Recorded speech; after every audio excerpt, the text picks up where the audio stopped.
out of that title. We didn't have a pandemic at the time. So. That's right, pandemic. That would have been the other one. It also has a P. The book posits that while humanity's unprecedented interdependence has made it prone to systemic ailments like climate change and growing threats of nuclear terrorism and war, yet it lacks the institutions for collective decision-making and enforcement needed to tackle these challenges effectively. This sounds rather familiar. There is a huge chasm between the institutions we have and those we need. The book engenders hope by proposing a first step across this gap, a step that is inspired by a highly successful institutional model used to rebuild Europe in the aftermath of the Second World War. It recommends adopting this model to address our current challenges while also building confidence to creating broader global governance institutions to solve our myriad other collective problems such as COVID-19, I'm sure. Of course, Sovaida's written several other books as well. I'm just talking about one of them right now, which I think is the most recent one, unless you've come out with another one since. No. Yeah. That's only 2 years ago. Today, she's giving her first of 3 presentations. They're all going to be on Tuesdays. Today's, of course, the 7th of April. The other 2 will be on the 14th and 21st. And today's presentation is titled The Coronavirus Pandemic, Stepping Stone or Stumbling Block. This dialogue series will also be broadcast live over Facebook and YouTube as soon as we can figure out what the problem is. And it's, of course, also being recorded, so you will be able to watch the recording on our YouTube channel probably by tomorrow or the next day. They're designed to reach a general audience, so please invite your friends and colleagues to tune in as well. Before we begin, I should remind everyone to keep yourselves safe during this global pandemic. Please stay at home, minimize contact with other people outside your immediate family, stay at least 2 meters or 6 feet apart from others when you're in public, and wash your hands. My wife keeps reminding me of that too. With measures such as these, we will protect many people from possible illness or worse, especially the elderly and those with compromised health. So without further delay, I now turn it over to Sovaida and her presentation. Good evening. Welcome, Sovaida. Thank you so much for joining us, and we're very much looking forward to hearing you tonight. Thank you. Thank you, Rob, for that very gracious introduction, and welcome to all of you. I'm so delighted. Unfortunately, I can't see your radiant faces, but I can see that you're present with us on Zoom. What a wonder it is, this new technology that we have. Okay, so the theme for this evening's presentation is the coronavirus pandemic, stepping stone or stumbling block. Let me begin by saying that my goal in tonight's session is to infuse, if I can, a modicum of hope into your hearts and souls. Who amongst us is not occasionally stressed, occasionally terrified, scared, depressed, and wondering what the future is going to bring? Many people are suffering tremendously, and I want to acknowledge that right up front. But again, as I said, my hope tonight is to share some thoughts and nuggets with you that have brought me a lot of solace, and I hope will serve in that same capacity for you. As Rob mentioned, there are going to be 3 sessions. Let me start by saying that these the challenges, the twin challenges actually that we have before us are, I'm trying to figure out the Zoom. Okay, here we go. The twin challenges before us are, by the twin challenges, I mean the challenge of the pandemic and the challenge of the global recession that is already starting and looms ahead of us. These challenges provide us with a tremendous opportunity. Although they're fraught with pain, they also bring in their hands tremendous opportunities. And I want to spend the next 3 sessions examining what these opportunities are. I believe that if we pursue a 3-step process, we can actually use these calamities as a catalyst to catapult ourselves into a better future. The step that we're going to deal with today is the importance of adjusting our mindset. I've been doing global governance work for about 17 years, and I concluded a few years ago, before these crises, that one can come up with the most amazing plans and schemes for how we can change the world, what new institutions we can build. We can build a world parliament, we can have an international standing force, we can revamp the United Nations and the Security Council. But somehow, if we don't have the soil that is receptive for those ideas, there is no way they're going to take off. So that's why I started doing some work on what is necessary to make that soil ready for us to plant these new ideas in, knowing that they will take hold and grow. So if you got into your garden and you look at soil before you plant anything, if you see that it's caked and dry, like the picture on the slide in front of you, you realize it's not really fit to grow anything. So why does soil get this way? Very often because it's depleted. It's depleted of moisture. It's depleted and because of the poisons that we put into it, the various chemicals, overuse of fertilizers, pesticides. And the same is true for the soil of the human mind. And you might ask yourselves, well, what do you mean by fertilizers and pesticides?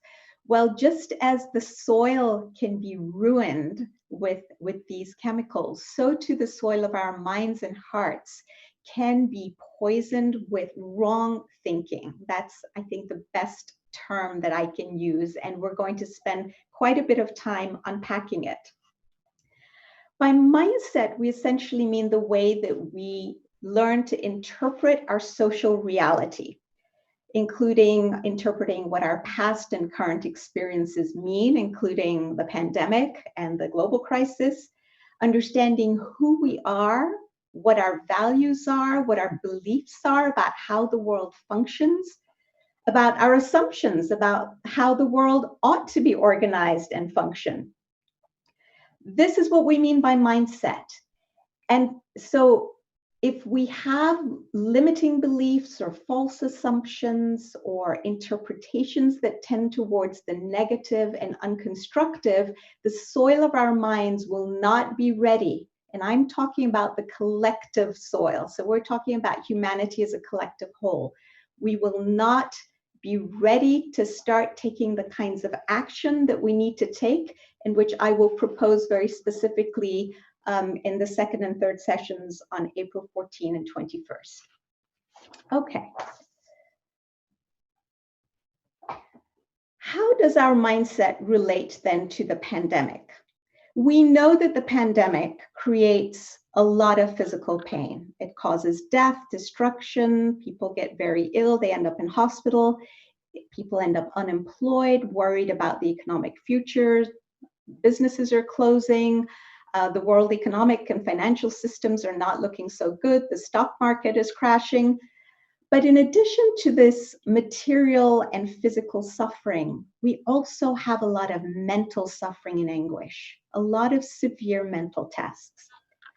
So I want to propose that this mental suffering is optional. It is not inevitable. Pain is inevitable, and we're suffering it, and it's real. However, the mental anguish that goes with it is optional. And it's dependent, again, on how we choose to interpret the reality that we're facing. Our current mindset also leads us to confusion. It causes a lot of confusion in our minds. We're not sure what's going on. We don't understand why this is happening. We don't understand whether or not it has a purpose. We certainly don't seem to have an idea of where it's going to lead or when. Again, I'm hoping that tonight's session will give you some hints of what might lie before us, and I'm going to tell you where these ideas come from as well. So where does our mental suffering come from? It's essentially caused by two things. I've mentioned this before, but I'm going to now get deeper into it. The first is the way we choose to interpret our reality. You know that great line from William Shakespeare, the bard, who said in Hamlet, There is nothing good or bad, but thinking makes it so. There are many schools of thought now and philosophies that are actually based on this principle, that nothing has meaning until we assign it meaning. Beyond that, a lot of positive psychologists are doing very interesting work, and they keep reminding us that what we choose to focus on in life becomes our reality. Now, you see an image here of a guy with a flashlight looking out into the garden. I want to give you an analogy to see if I can unpack this a little further. What we choose to focus on becomes our reality. Imagine that you are on a journey and it's gotten dark, you're out in the countryside and you've gotten lost. You're on foot. You do have a flashlight. It's a small flashlight. And you're wondering which direction to go in. So you turn your flashlight on and you shine it to your left, and to your left you see an abyss to which you can fall to your death. And you think, oh my gosh, I can't believe it. This is a disaster. I'm going to die. Now, unbeknownst to you, if you were to take that flashlight and swing it over to the right, you would see a beautiful hillside covered in wildflowers with a stream running and paths that would take you to safety. In fact, a choice, an array of paths that would get you there. This, to me, exemplifies what happens when we focus our attention on something that is negative. We all have the power of attention, but we can only focus it on a couple of things at a time. And if we choose to focus on disaster thinking, on worry, on fear, on anxiety, then that will become our reality, because that's all we see.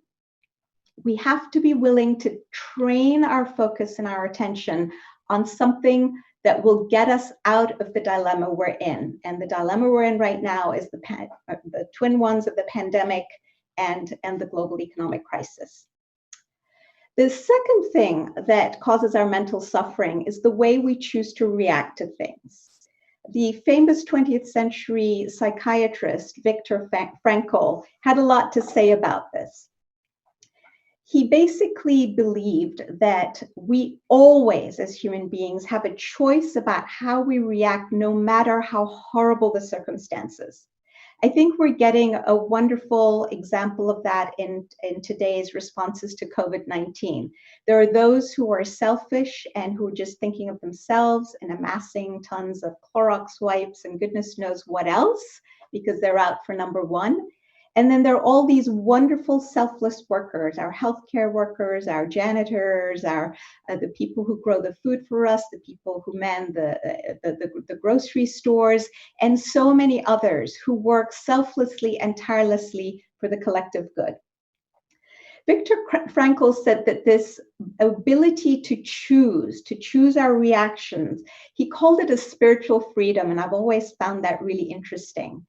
He said, essentially, it's what gives us our independence of mind, and it is ultimately the thing that gives our life meaning and purpose. And that, my friends, is what we need to focus on during these difficult times, what it is that gives our lives meaning and purpose. Okay, so what is our current typical collective mindset, actually both individual and collective? The first thing is, oh my gosh, we're victims. We're at the mercy of these events that are completely out of our control. Poor we.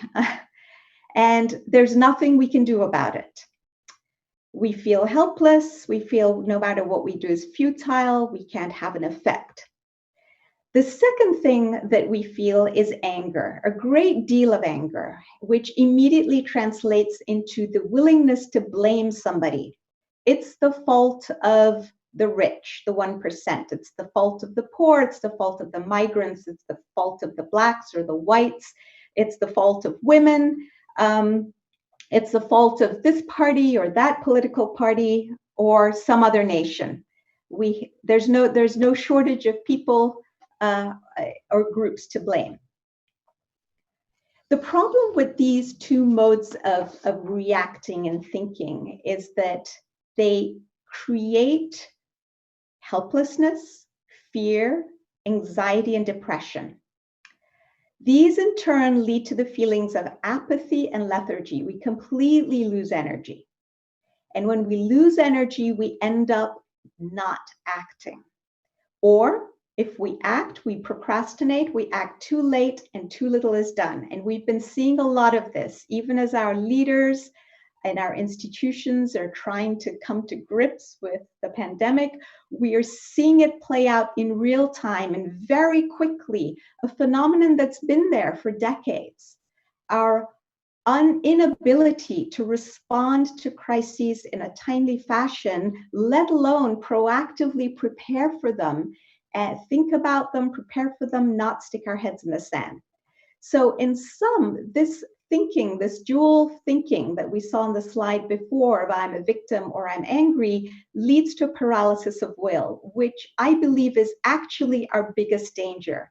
It's a bigger danger than the pandemic. It's a bigger danger than the global economic crisis. It's bigger than the potential for a nuclear holocaust or terrorism or any of the other global challenges that we have. Because if we're paralyzed, we're not going to be able to find a fix, a solution for these crises, and solutions do exist. So what can we do instead? Well, I'm here to suggest that we can choose, remembering Viktor Frankl, a more empowering mindset. And we can think of a mindset as a lens through which we view reality and perceive reality. This more empowering mindset can help us to use these very same disasters as a stepping stone as opposed to a stumbling block. Now, as a member of the Baha'i faith, I believe that science and religion go hand in hand, that they're two powerful tools to get us to the truth, one through trial and error and the other through revelation, but the two must go hand in hand. So I want to share with you something that one of our social scientists has been saying, this wonderful social scientist. He's an expert in actually positive psychology from the University of Harvard, Sean Achor. He says that usually when human beings are faced with a challenge, we tend to do one of two things. We either do more of the same thing that got us into trouble in the first place, it's fairly typical, or we end up taking a few steps back, thinking, oh, maybe we've progressed too far and we need to undo some of the good we've done. We don't think of it in those terms. Both of these are very self-defeating and self-destructive. He says what we ought to do, and what we rarely do, is find what he calls a third way. And he says, he recommends taking the momentum that comes from temporary failure and using it as a catapult to take us in a direction that we've never thought of before. So this is the view of one of our scientists. On the other hand, as a Baha'i, I have found that the Baha'i faith offers humanity, all of humanity, whether you are a Baha'i or not, doesn't matter. The ideas are great and the lenses are incredibly empowering. They offer us a gift through which we can perceive, interpret, and understand our social reality in a completely new, constructive, and empowering way. So let's take a dive in and look at some of the lenses that are provided in the writings. The first thing that we're told is that what we're going through is a period of collective testing. And yes, while it's painful and difficult, it is also ripe with opportunity. It brings in its hands certain gifts, and it actually serves certain vital and critical purposes. Second lens. So what are some of these purposes?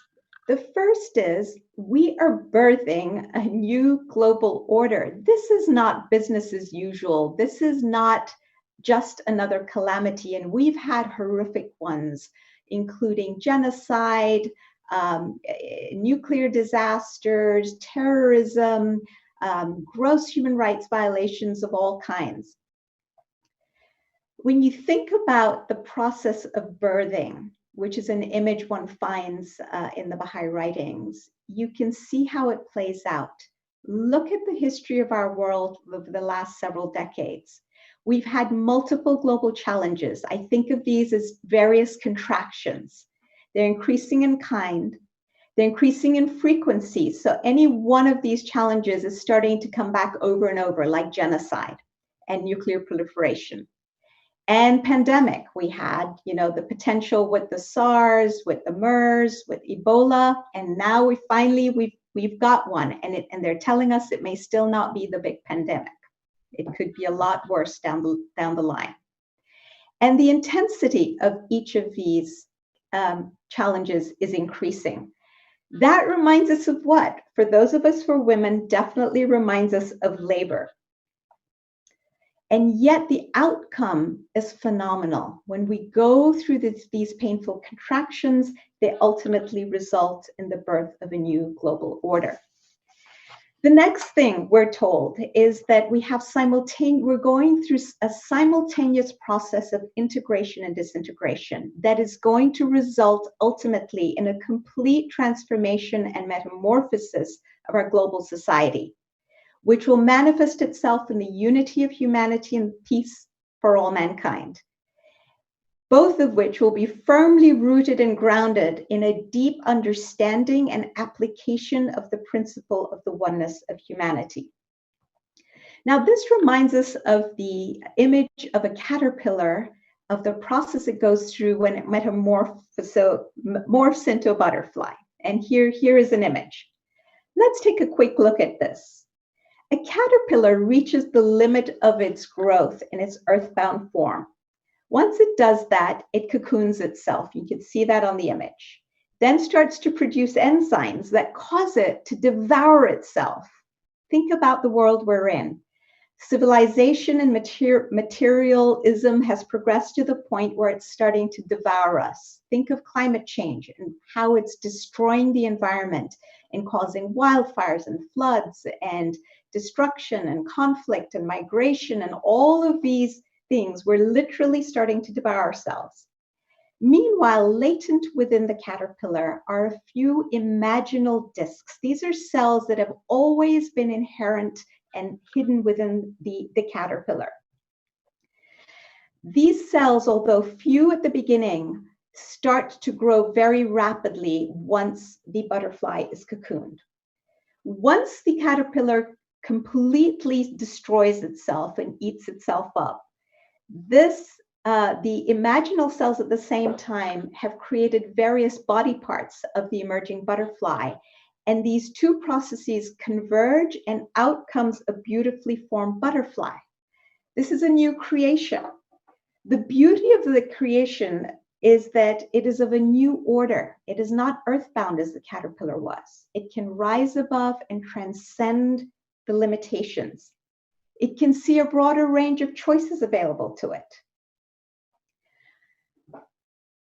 And it happens very quickly. Again, when we apply this to what's going on in our world, we see all our systems, economic, political, social, religious, disintegrating and crashing about our ears.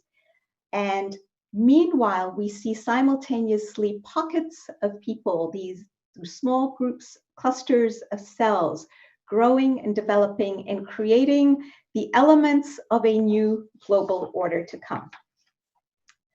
The next lens is the idea of welding, that the fires of these ordeals will serve to weld the disparate components of global society into a single, organic, indivisible, world-embracing community. You see an image there of the man welding.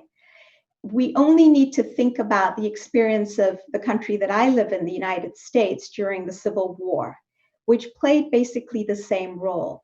We forget that during the Civil War, 2% of the population of the country in those days died, which would be the equivalent of 6 million people today. When you think about the COVID pandemic right now, they're estimating that we may have between up to 200,000 deaths, and some say up to 1 million, but that's still a sixth of the number we lost in the Civil War. And yet it was the Civil War that basically turned our union into a nation. So here's the opportunity to, again, as Mr. Ahor says, take this opportunity of these crises to catapult ourselves in the direction of a new order. Another idea is that we as a collective whole are being purged and prepared for a future mission, that we can neither shirk the responsibilities of the past, and we see this abundantly evidently with climate change, the amounts of CO2 that we've put into the air, we now have to pay for, nor can we avoid the responsibilities of the future. So if you like, it's sort of a lesson, sort of very much as a teacher or a parent would help the child learn certain key lessons so that that child can take on the responsibilities of adulthood, which is exactly where we're heading as a collective whole towards the stage of maturity. These tribulations, moreover, will purge us of some very destructive habits. They include racial prejudice, rampant materialism, widespread ungodliness, which means that our moral standards are lacking, and we've lost our hold on a sense of global ethics.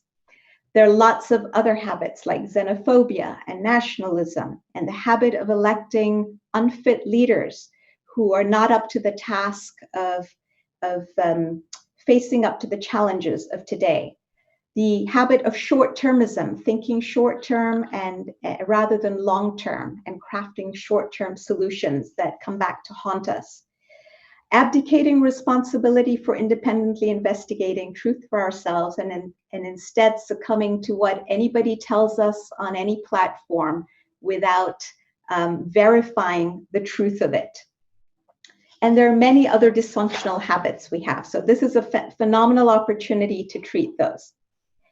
One of the heartening messages that I have found in the Baha'i writings is that this is not the end of civilization. This is actually a promise, and obviously it's a matter of faith for Baha'is, but I want to share it with you because it's very de-energizing to think this is the apocalypse and this is the end of time. Rather, these convulsive changes will release the potentialities that are latent within us. And we'll talk more about these later. I want to focus on this next slide, that this adversity will bring about a radical change in our very conception of society. This is a key point, and we're already seeing it play out. Before we get there, some things that I have found that we are told that the process will be prolonged. So buckle up your belts. This is not going to be over soon. We may have multiple challenges before us coming one after another. Prolonged and worldwide, which we already see. It will be accompanied with chaos and universal destruction, but remember, it will not lead to the destruction of civilization as a whole. We're already seeing the chaos big time, locally, nationally, internationally. It will stir, however, the conscience of the world. And again, we're starting to see this. It will disillusion the masses. And finally, once that happens, it will precipitate a radical change in the very conception of society and coalesce, that we're back to the idea of welding. But this time the image is that of a human body, the bleeding limbs of mankind into a single, organically united and indivisible body. Let's talk about this a little bit. One of the things this disaster is doing, the COVID-19, is it's making us realize very quickly that we are all so interconnected that we've become a single body. It doesn't make sense for the liver to say to the kidneys, hey, you know what, you have kidney disease, it's not my business, I'm out for number one. Our leaders are starting to understand this and talk about this as well. So there have been a couple of really interesting articles in the papers this last week, March 26th. Henry Kissinger has talked about what he perceives is going on. I found it very interesting. He says that that addressing the necessities of the moment must ultimately be coupled with a global collaborative vision and program. And he says that we are instead for now witnessing an anachronism, a revival of the walled city in an age when prosperity depends on global trade and the movement of people. The Secretary General of the United Nations has made a couple of calls and written a wonderful piece, again, that was published, in which he says it's a time for shared responsibility and global solidarity. And he says, let us remember that we're only as strong as the weakest health system in our interconnected world. We're back to the image of the body. It doesn't matter how healthy one organ is. If the body is diseased, there's no way that that organ is going to stay healthy.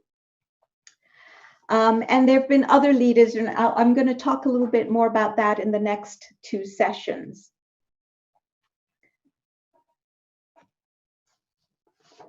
Another fascinating idea, which goodness knows we desperately need. These ordeals will instill a necessary sense of responsibility in our leaders. Now, we clearly have seen an absence of a sense of responsibility at all levels, all around the world, and at the international level. So there are lots of ways in which one can see the recognition of the need of a sense of responsibility emerging. So, for example, one of the things that has become evident to all of us is the need for trustworthy leaders in a time of disaster. Because if we can't tell if our leaders are out to for themselves, if this is all about them, if they are prone to lying and being dishonest, then when they tell us to do something that is for our benefit, we can't tell the difference. Well, this time, is this institution or this government or this global institution, are they telling the truth or lying? We can't discern.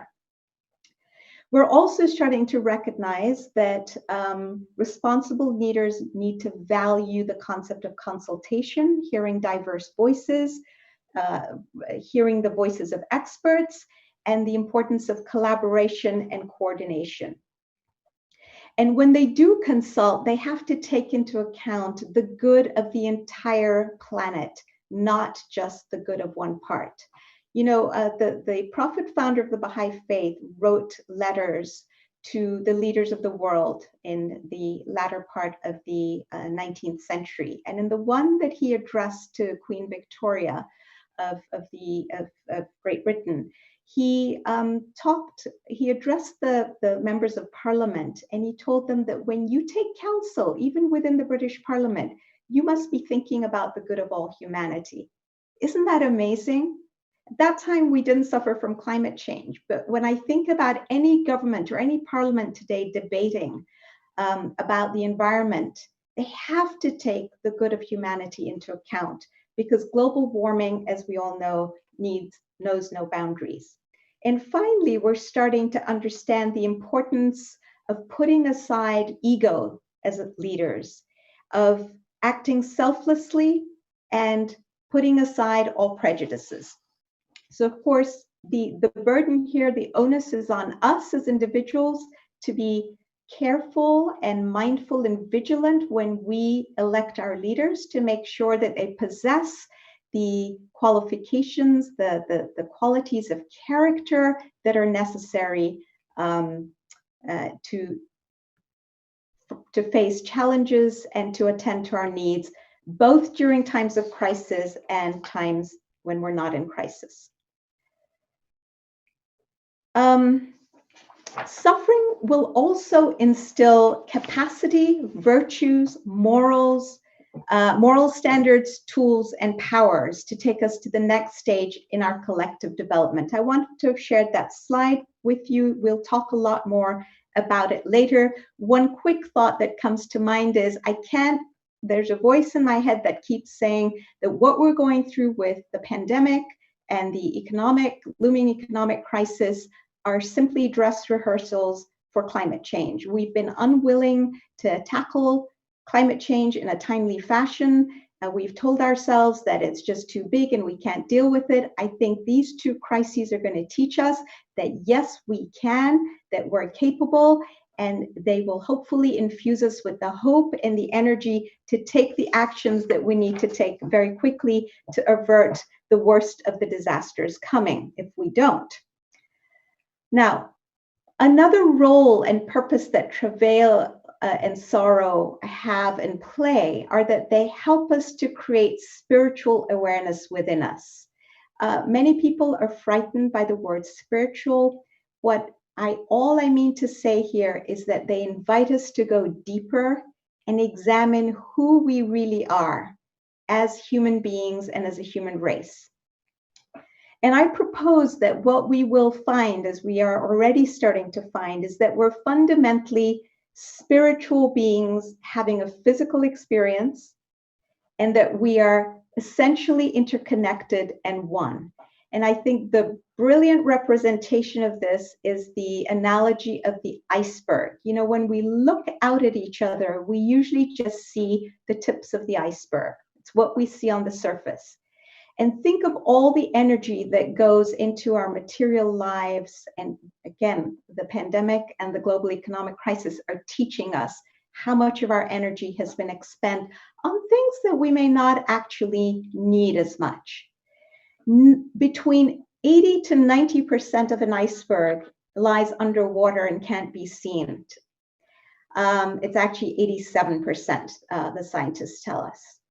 So who we really are is largely hidden, and we need the time to sit down and reflect and discover who we are and what our society is. And as I said in the prior slide, hopefully we'll understand that we are all one and that we're ultimately here to fulfill a mission in life, that each of us has a life that has purpose and meaning, and that collectively we are on a path, on a journey, on a collective journey, and that we have a common identity.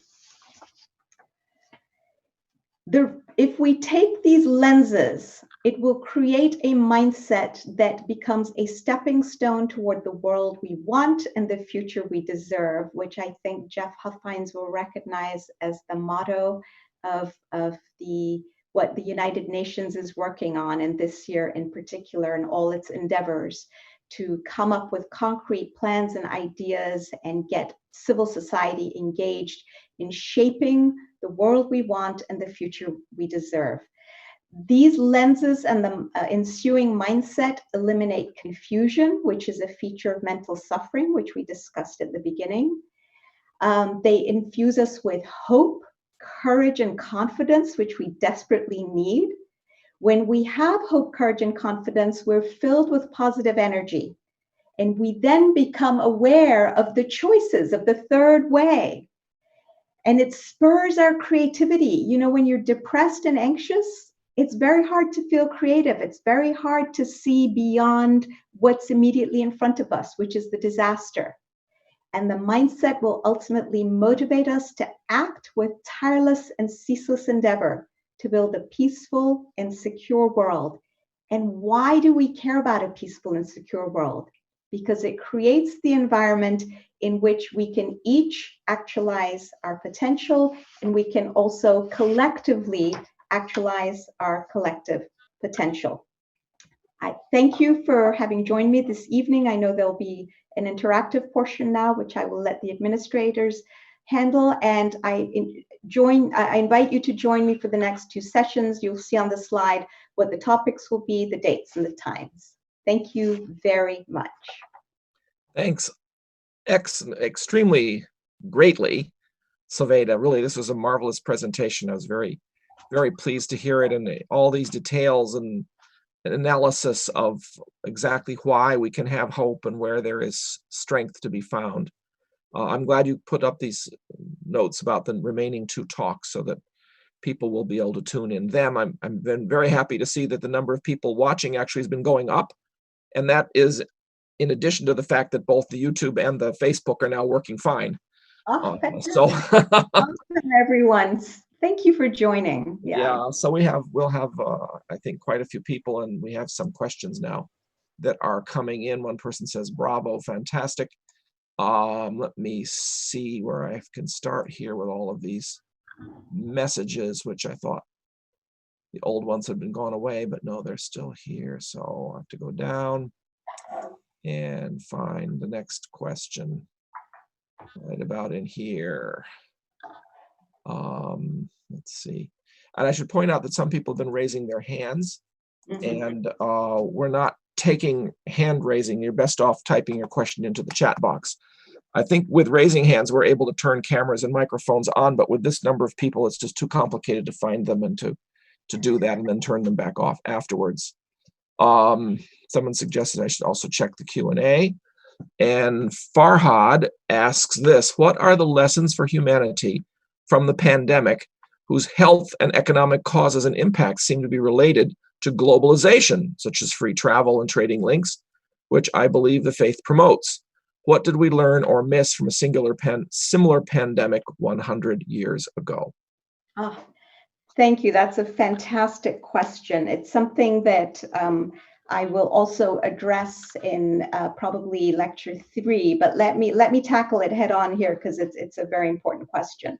What lessons have we learned about globalization? So many people so remember we said, Shauna Hoare said, what tends to happen is that when we are faced with a challenge, we do one of two things. We either do more of the same, or we think, oh, we need to pull back and regress a little bit. So this is an argument one hears a lot with respect to globalization. Oh, globalization is the source of all our problems. If it weren't for globalization, we wouldn't have had the kind of suffering that we have now with the pandemic and with the global economic crisis. So I want to propose that that actually isn't true. And here is why. What globalization has done, it has brought many benefits, and I'm not going to get into them, including alleviating a lot of poverty. I know that the extremes of wealth and poverty are even worse than they were, but in terms of actual terms of raising people out of poverty, thanks to globalization, we have come a long way. And it's had many other benefits. We all know them. We're interconnected, we can travel, we can communicate, there's trade, we get materials and goods from other parts of the world, and on and on and on. What this globalization did essentially was that it made us so interconnected and interdependent that we became like a single organism. We became that one human body. What happens when you become a single organism is that that organism becomes prone to systemic risk. The only thing that we have failed to do is not taken certain key steps that were also necessary to go hand in hand with globalization, and we now need to play catch up. And that is to create certain collective decision-making and collective enforcement institutions that allow us to deal with systemic risk. So the answer is not to say, let's roll back globalization or, gee, that was a mistake, but rather to find the third way and to create a new system of global governance, about which I have many proposals and have written several books since 2008. We need all sorts of things. We need a world parliament. We need a world executive. We need an international standing force. We need the World Parliament to be the trustee for all the key resources in the world, and on and on and on. If we had had such a global institution now that would be coordinating, collaborating, keeping watch to have a very good early alert system about the pandemic. We had systems in place, we had preparedness, we had collective decision-making with binding authority, we wouldn't be in the mess we're in today. So unfortunately, the WHO, for all the wonderful work it's done, has never been given the authority to make binding decisions. And ironically, even some of the regulations they do have, like the fact that it is illegal to close down borders between countries, well, you see how well that's worked out, right? most countries have chosen at some point to close their borders because the WHO doesn't have teeth. So I think that is one of the lessons to learn, is that we very quickly need to move from where we are. Now that we are a single organism, we need to create a system that is fit for purpose for the 21st century and beyond. And people are working on it. And as I said, the United Nations itself is in the process right now, in conjunction with civil society, to come up with proposals, and is inviting proposals as to how this can be done. I hope that helps. Yeah, I think that does. And in a way, world government is about 2,500 years too late to deal with epidemics. I've been reflecting about this a lot over the last week. I was looking at a chart of world population from 10,000 BCE to the present. And around 500 BCE, when we hit around 150 million people in Eurasia, which probably means about 200 million in the world, because most of them were Eurasia. When we hit that population, we're beginning to get enough urbanization to begin to get philosophy and empires and bureaucracies and taxation and epidemics. Mm-hmm. At that point, there were enough cities and there were enough trade routes so that a disease could start on one end of Eurasia and spread all the way across it. So we've been dealing with this problem actually for about 2,500 years, but we've basically been dealing with it ineffectively, the way they do it in Monty Python's movie. Which was I can't think which one it was. The one where they see people bringing the dead out in the village. So that's that wasn't the Life of Brian. I don't think it's Life of Brian. It's one of the other ones. But anyway, that's the way people dealt with it. People just died and they had to, bring out your dead. And now we have to do better. And now we have a responsibility to do better. And we have the means now. And we have the means that we didn't have before. And the means for global consultation and decision-making, which we didn't have before. Absolutely. Absolutely true. A couple of other questions here. How do we get from disillusionment of the masses to ultimate radical change? That's a tall order of a question for you. Well, I'll just very, very quickly. Now, obviously, I'm not prescient. I don't know, but I think what it takes, you see, when people are complacent, we've been bumbling along and thinking, even though our systems are not perfect, we've been telling ourselves, you know what, it's good enough. Don't fix it if it ain't completely broken. That complacency has gotten us into a lot of trouble. We need to get to the stage where we're so disillusioned. And unfortunately, that disillusionment often in life comes after a lot of pain and suffering. I wish it didn't need to be that way, but somehow that's how we human beings roll. We need to have that pain and suffering, and to get so disillusioned that we finally say, enough is enough. Mm-hmm. Nothing can be worse than this pain. I'm willing to make the changes necessary. You think about it in your individual life. If you're in a bad marriage and you tolerate and you tolerate and you tolerate and you justify and you come up with reasons why it's okay and it's doable until the pain gets so bad, you wake up one morning and you say, you know what? I would rather live on my own and not know if I'll ever get married again or have somebody to support me, on and on and on and on, raise my children by myself. Even that pain is better than what I'm going through. The pain of uncertainty is better.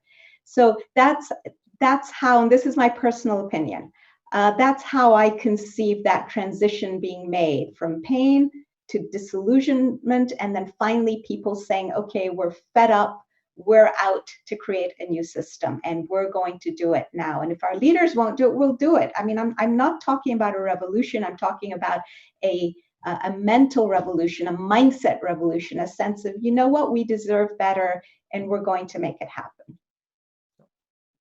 Yeah, the catharsis, the power of catharsis. Randy says, I wholeheartedly agree with these concepts. When discussing these ideas, the criticism I receive is that we're not helping the suffering immediately before us. How can you offer approaches to individuals who are suffering right now? So that's a false dichotomy. It's not an either or. We absolutely should be helping those who are suffering right now, and a lot is being done. We see this at the neighborhood levels, where people are reaching out to each other, to their local communities, to find out how they can help in many different ways, but important ways. Are you sick? Can I get your medicine for you? Can I deliver food? Can I run errands for you? We've seen this actually in our own neighborhood, where people who haven't even known each other have been willing to give of their own funds to people whom they hear about who have needs in the short term because they're suffering. So people have become generous with their pocketbooks. People get together online and cheer each other up. There are a myriad ways in which people are tangibly helping each other at the local level. In addition, and this is what I talked about, that it's wonderful and important and critical to deal with the short term. But if we don't want this to be our repeated history going forward, we also need to tackle the long term and create those long-term structures that will ensure that we never go through something like this again. Yeah, absolutely. Let's see. One Saman asks, how can we find meaning in suffering? That's a very tricky question, and really one that Abdu'l-Baha himself has tried to answer in various ways, it seems to me. How do we find meaning in suffering? I think the meaning in suffering comes from just the fact of self-reflection. I don't think we have to suffer in order to find meaning in life, but when we do suffer, we tend to take time to reflect and ask ourselves the big questions, like, what is the purpose of my life? Am I on this planet just to have a job and run to work every morning, rush home, grab a pizza, watch TV, fall into bed, do a lot of online shopping, watch a lot of funny movies? Is that really, and eat a lot of good food? Is that what my life is about? Or does it have a deeper meaning? Now, suffering provides us with an opportunity, not one that we seek, but one that is forced on us, if you like, to go deeply. That's why I said I think of suffering as an invitation to go deeper and ask ourselves, what is life all about? Is there a purpose, or am I meant to live 80 odd years and then die and then that's it? Is there a creator? Does he, she, it have a purpose for me? If so, what is that purpose? Is there a purpose for humanity as a whole? How can I align myself with that? Do I have values? Do my values matter to me? That gives many people find meaning in life based on their values. What are my unique abilities? What are the God-given gifts I was given in life? How can I utilize those in service? Many people find meaning in using their unique abilities in service to humanity. Service itself brings people meaning. You just need to read articles in the newspaper to realize people are self-reporting about that. Yep. So there are lots of ways in which suffering brings meaning to our lives. And that, again, is my personal take on it. Yep. Yeah, I think of the story of Baha'u'llah and his family in the Most Great Prison, where they were suffering terribly, where some of the members of their entourage died because of the poor food and water. And yet, I think Baha'u'llah would ask them to talk about what was the most amusing thing that happened that day, what was the funniest thing that happened that day, and they would often be laughing about what happened to them that day, in spite of the fact that it was a terribly difficult place and a terribly tragic place. So that's a way that they found meaning in the situation. They could see beyond it. Linda says, what can individuals do to help dispel the gloom, contribute to assurance and hope for the future while remaining sensitive to the suffering around us? Okay. That's a good one. So the answer to the first part of the question is really go back to all the ideas, offer a way of reframing the current reality. So the immediate reality is very painful.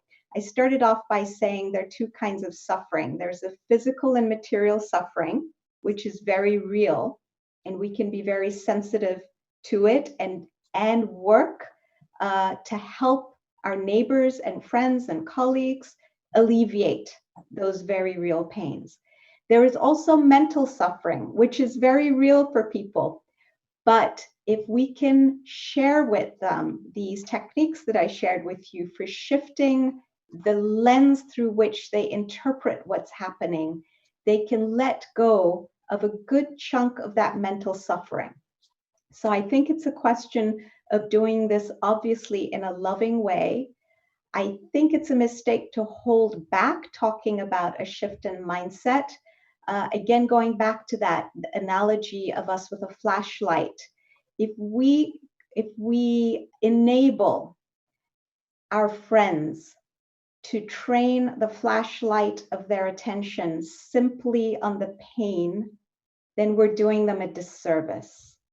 I think it would be a loving act to acknowledge it, to take tangible steps to help them where we can, and then also say, and look, when you shine this torch on this side, here is a vision of something deeper, of who you really are, of that bottom, the 87% of you that is not related to this physical and material suffering. That 87% of you that is underwater that we don't see, that you may not spend a lot of time thinking about. And if you tap into that and spend attention on that, shine the light of your torch of attention on that, which is as real as the rest, then you will find some relief from your mental anguish. Yeah. I think that's the essence of constructive conversation, serious conversation that we're called upon to do, is meaningful conversation, is to see beyond the immediate to the deeper level that is positive and ultimately good reasons for optimism. Now turning back to the chat, one person reminded me that it was Monty Python and the Holy Grail that I was referring to. That's the one. Several people reminded me of that. Thank you very much. Riaz Zolfanoon, hello Riaz, says this comment: given the level of resistance in the larger community to the type of global governance organizations that the speaker is talking about, I guess that gives us an idea about the extent of the suffering still ahead of us. Yes and no. Change happens very quickly. We tend to think that change always comes slowly. There's that wonderful observation that Arnold Toynbee, the famous 20th century historian, made. He believed that we needed a world government, and he thought that it would have been best if we'd established it by the end of the 20th century. However, he said, I know that humanity is very allergic to the concept.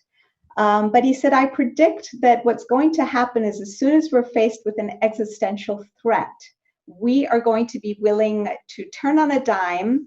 And even though we're not going to like it and it's going to be distasteful, we are going to very rapidly be willing to create a world government, initially limited in scope, just to deal with the crises, the existential crises that we're facing.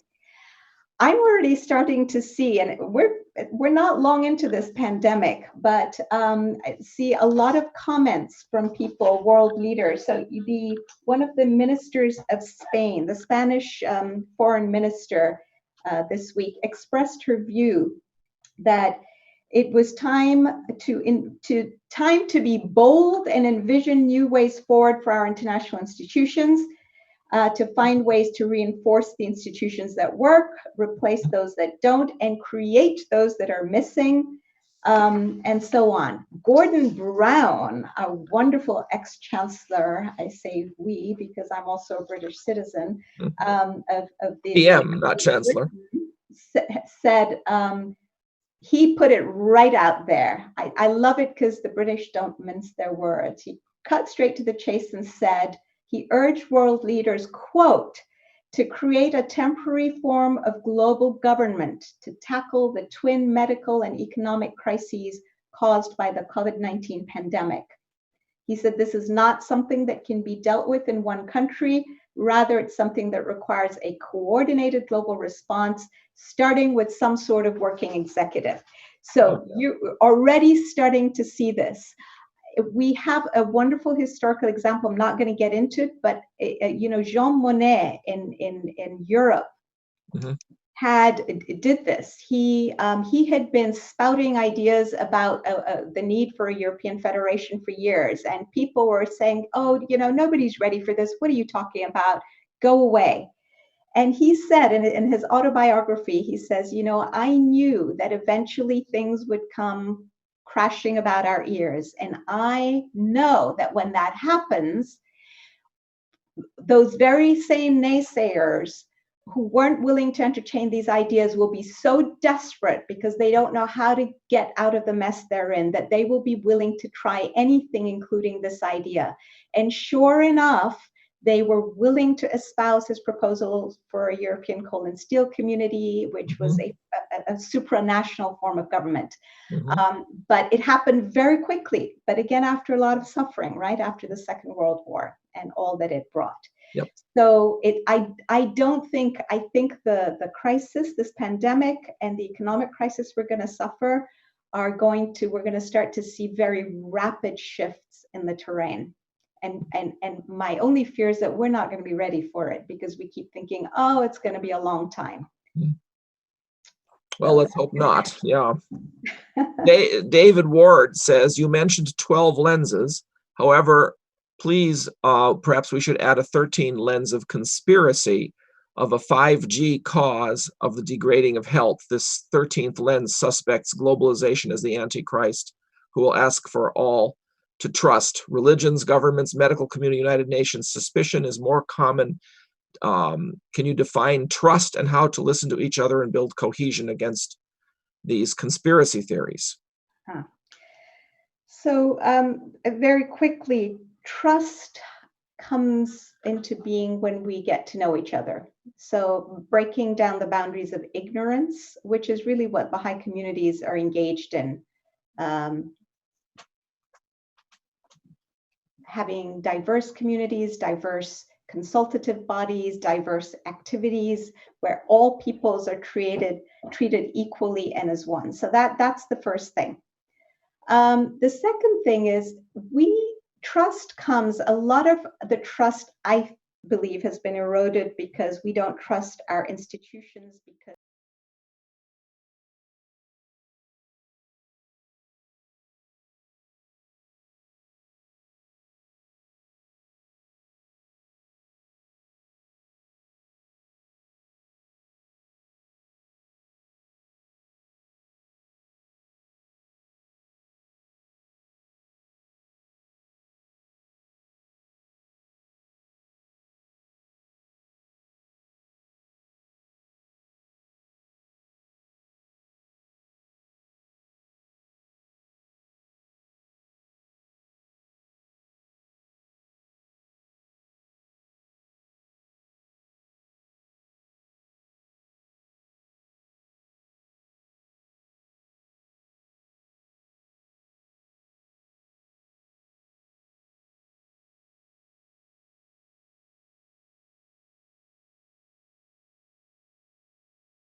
there will be the equipment that we need, and there will be people who care. And I thought, wow, that was pretty phenomenal. Mhm.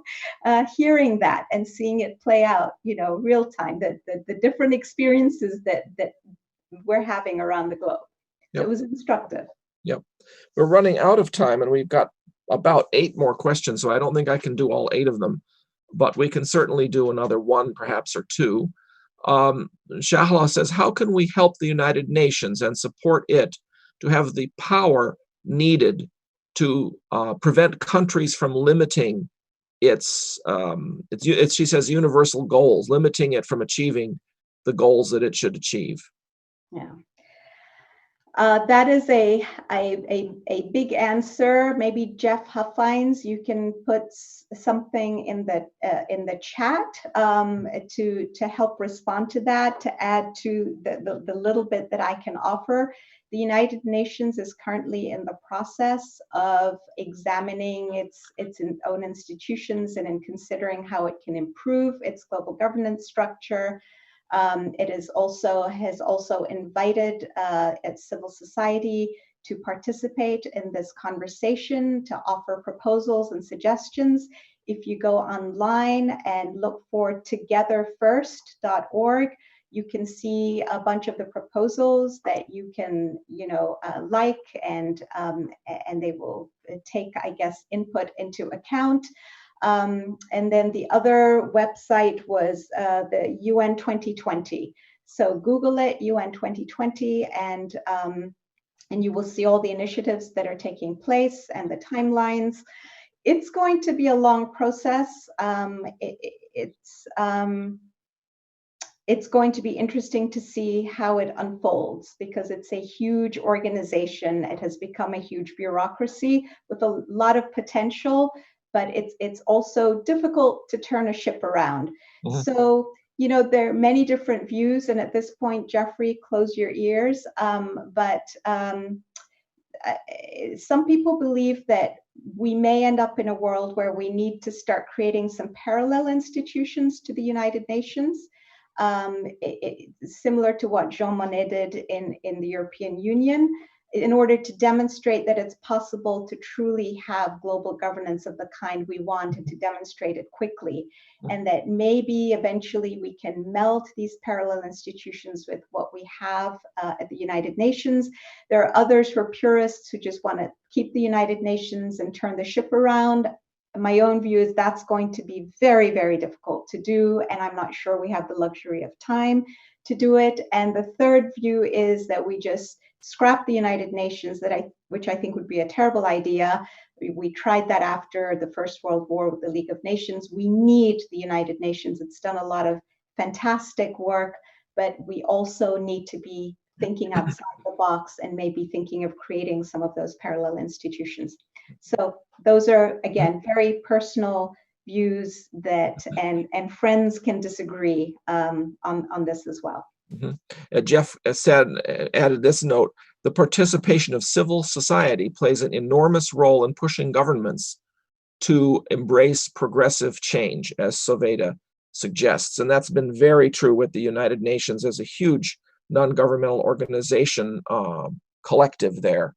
Hundreds of organizations associated with the UN, including the Baha'i international community as one example. And they have indeed been able to provide quite a bit of input into United Nations conferences, and ultimately, I think, into treaties as well.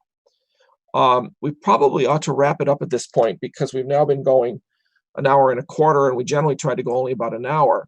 The questions still come in, and we may be able to deal with some of them over the internet, perhaps later on. I should add that this particular topic that we've been talking about will be the subject of the web talk this Sunday, when we have 3 speakers: Augusto Lopez Claros, Arthur Lyondahl, and Maya Graf. The 3 of them were all Baha'is. Augusto has been at the International Monetary Fund, I believe. Yes. Arthur Lyondahl has worked for the UN in various environmental aspects, and Maya Graf has been in The Hague working in various international legal institutions there, I think associated with the World Court somehow. The 3 of them proposed something that won a $1 million prize for looking at ways to redo governance in the world, and they've produced a book on rethinking international governance in the 21st century. And this book was released in February in North America, and they will be speaking for the Wellman Institute's web talk at 2 p.m. on Sunday afternoon. That should be a particularly interesting talk for the people who are interested in this subject. And they will also subsequently be speaking probably in the Baha'i.chat series as well. I should mention that the Baha'i.chat series on Saturday at 2:15 p.m. Eastern Time will be having Hova Tavongar speaking about the coronavirus and the oneness of humanity. And that's again brings us right back to this topic of the need for world coordination and recognizing the oneness of humanity in order to solve these global problems before they overwhelm us, I'm afraid. So perhaps we should wrap it up at that point. And again, thank you very much, Sovaida. This was fantastic, fascinating presentation, a very useful set of lenses that you've given us to think about, and plenty of food for thought for us to take home and share with our friends. And I do hope that people will join us next week at this time when Sovaida will give her second talk, second out of 3.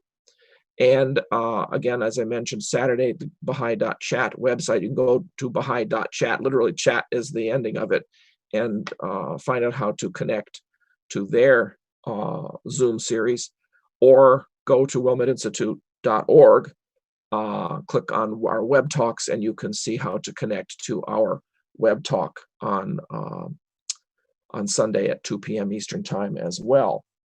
So that, I think, wraps us up for tonight. Thank you, everybody. Thank you again, Sovaida, and we look forward to seeing you again in the future. So good night, everyone. Thank you. Thanks very much. Thank you, everybody, for joining.